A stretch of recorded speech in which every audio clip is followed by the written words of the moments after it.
Margaret Brennan. And this week on Face the Nation, Washington is still reeling from Wednesday's deadly siege at the Capitol, and America is on edge as the clock ticks down on the last days of the Trump administration.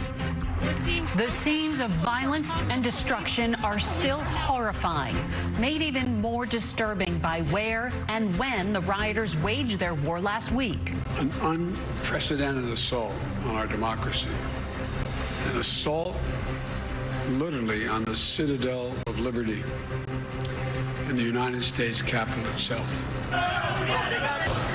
5 lives, including a Capitol police officer, were lost as a result of this national disgrace.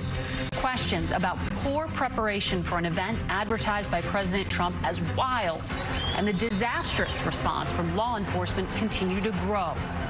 A mob of Mr. Trump's followers were incited by the president himself to try and overturn the election by disrupting the certification of electoral votes. We're going to the Capitol, and if you don't fight like hell, you're not going to have a country anymore. They failed. Democracy succeeded. Another challenge? Punishment, or at least accountability for actions. Across the country, law enforcement is working to round up the extremists. Nearly 100 have been charged so far. As for Mr. Trump, congressional Democrats and some Republicans say his actions are reprehensible. Well, I think the best way for our country, Chuck, is for the president to resign and go away as soon as possible. We'll cover it all with 2 key senators, Missouri Republican Roy Blunt and Delaware Democrat Chris Coons. D.C. Mayor Muriel Bowser and former head of cybersecurity for the Trump administration, Chris Krebs. Then, a look at the devastating surge of COVID-19 and more on that new strain of the virus. Former FDA Commissioner Dr. Scott Gottlieb will be with us.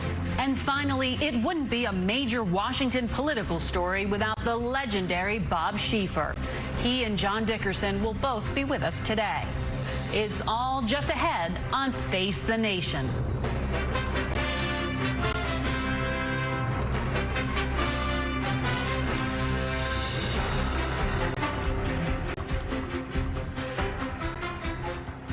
Good morning and welcome to Face the Nation.